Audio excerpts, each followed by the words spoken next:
ഏറ്റവും സാധാരണക്കാരായ ആൾക്കാരാണ് പ്രവർത്തിക്കുന്നത്. ഏറ്റവും സാധാരണക്കാരന് പോകുന്ന വഴിക്ക് ഒരു കുറച്ച് മിനിറ്റ് നേരത്തേക്ക് ഭാവിയെക്കുറിച്ചുള്ള ശുഭപ്രതീക്ഷ നൽകുന്ന ഒരു ഹോപ്പ് ബിസിനസ്സാണ്. അപ്പൊ ഈ മുഴുവൻ പേരിലേക്ക് ശുഭപ്രതീക്ഷ ഇങ്ങനെ കൊടുക്കാൻ പറ്റിയ വേറെ ഏത് പരിപാടിയാണുള്ളത്? എടുക്കുന്ന സമയത്തും അത് പോക്കറ്റിലായിരിക്കുന്ന സമയത്തും നമ്മൾ 5 കോടിയുടെ ഉടമയാണ്. കുറച്ച് നേരത്തേക്ക് ചിലപ്പോൾ അത് ഒരാഴ്ച കഴിഞ്ഞാണ് നോക്കുന്നെങ്കിൽ ആ ഒരാഴ്ച സമയം നമ്മുടെ ഈ പേഴ്സിനകത്ത് 5 കോടി ഇരിക്കുക തന്നെയാണ്. ആ ആനന്ദം നമ്മൾ ശരിക്കും അനുഭവിക്കുന്നുമുണ്ട്. ഈ ലോട്ടറി എടുത്ത് പോക്കറ്റ് വെച്ചാൽ അത് ആഹ്ലാദത്തിന്റെ കാലമാണ് എന്നാണ് ലോട്ടറി മാത്രമല്ല, നമ്മൾ താൽക്കാലികമായ ആഹ്ലാദം പകരുന്ന ഒരുപാട് കാര്യങ്ങളുണ്ട്. അങ്ങ് പറയുന്നതെന്ന് വെച്ചാല് ലോട്ടറി എടുക്കുന്ന ലക്ഷക്കണക്കിന് ആളുകൾക്ക് ലോട്ടറി കിട്ടാൻ പോകുന്ന പീരീഡിൽ അവരനുഭവിക്കുന്ന അനന്തമായ ഒരു ആഹ്ലാദം, ഒരു ആനന്ദം തീർച്ചയായിട്ടും. ആ ആനന്ദം വേണമെന്നാ പറയുന്നത്. ആ ആനന്ദത്തിനകത്ത് നമുക്ക് പോസിറ്റീവായിട്ട് ആനന്ദന്മാരെ അവസാനം ഈ വലിയ പ്രതീക്ഷയില് അമ്പരചുംബിയായി പ്രതീക്ഷ നിൽക്കുമ്പോൾ അടിച്ചില്ലെന്നറിയുമ്പോൾ തറ പറ്റത്തില്ലയോ? അല്ല, അമ്പരചുംബിയ പ്രതീക്ഷ അവിടെ ഇല്ല.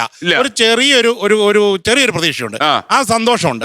ആ മനഃശാസ്ത്രം നമ്മുടെ സിആറിന് എന്താ അറിയാതെ പോയത്? നമുക്കൊന്ന് ചോദിക്കാം. സിആറെ അതൊരു ആഹ്ലാദത്തിന്റെ പ്രതീക്ഷയാണെന്ന് അദ്ദേഹം പറയുന്നത്. അല്ല, അത് പ്രതീക്ഷയാണോ അതിമോഹമാണോ എന്നുള്ളത് 20 ലക്ഷം പേരിൽ ഞാൻ ഒരാളാവും എന്ന് പ്രതീക്ഷിക്കുന്ന മാത്തമാറ്റിക്കൽ പ്രോബബിലിറ്റി തിയറി ഉണ്ടല്ലോ, ആ തിയറിയിൽ ഞാനങ്ങ് വിശ്വസിച്ചു പോവാ. അതിന് അതൊരു അതിമോഹം എന്നേ ഞാൻ പറയൂ. അത് പ്രതീക്ഷ എന്തിനും ഉണ്ടാവാം. ആഹ്ലാദം പ്രതീക്ഷയിലാണ്. ഈ അതിമോഹത്തിലൊരു ആഹ്ലാദം ഉണ്ടല്ലോ. ഞാൻ നാളെ ഡൈസിലിരിക്കുന്ന ഇന്നിപ്പോ ലോട്ടറി അടിച്ചെന്ന് പറഞ്ഞവര് ഉദാഹരണമായിട്ട് എടുക്കുകയാണെങ്കിൽ ഇവരെല്ലാം വളരെ നല്ല മനുഷ്യരാണ്, അതിമോഹികളല്ല. അവർക്ക് കിട്ടിയ തോൾ ഇപ്പൊ ഉദാഹരണം പറയാണ്, വളരെ നല്ല മനുഷ്യർക്കാണ് അത് കിട്ടിയിരിക്കുന്നത്. വളരെ നല്ല മനുഷ്യർക്കാണ്. അത് അവരെങ്ങനെ ഉപയോഗിച്ചു എന്നുള്ളത് പ്രശ്നം അതല്ല. ഒരിക്കലും ലോട്ടറി എടുക്കുന്നതാക്കുന്നു എന്നുള്ളതാ. ഒരു പണിയും ചെയ്യാതെ എനിക്ക് എന്റെ കടം വീട്ടാം എന്ന് കഴിയാ. പണ്ട് നിധി അന്വേഷിച്ച് പോയിരുന്ന ആളുകളില്ലേ, ഏതാണ്ട് അതേ മനസ്സ് തന്നെയാണിത്.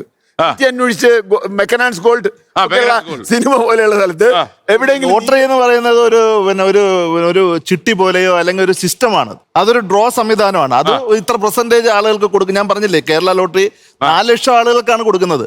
നമ്മളിവിടെ എല്ലാം സംസാരിക്കുന്നത് 1ാം സമ്മാനത്തെ പറ്റി മാത്രമാണ്. 1ാം സമ്മാനം മാത്രമല്ല, ഒരുപാട് സമ്മാനങ്ങളുണ്ട്. നിക്കണേ, ഒരു 1ാം സമ്മാനം മാത്രമാണ് ഈ ലോട്ടറി എന്നെ അവസാനിച്ചു എന്നറിയോ? ഇതെല്ലാവർക്കും ചെറിയ അഭിപ്രായത്തോടെ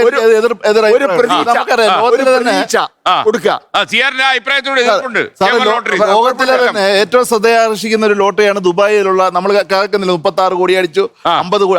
അവരൊക്കെ ഒരു സമ്മാനം മാത്രമേ കൊടുക്കുന്നുള്ളൂ, എന്നിട്ടും എടുക്കുന്നില്ല ആളുകൾ. അല്ലല്ല, അതാണ് വ്യത്യാസം.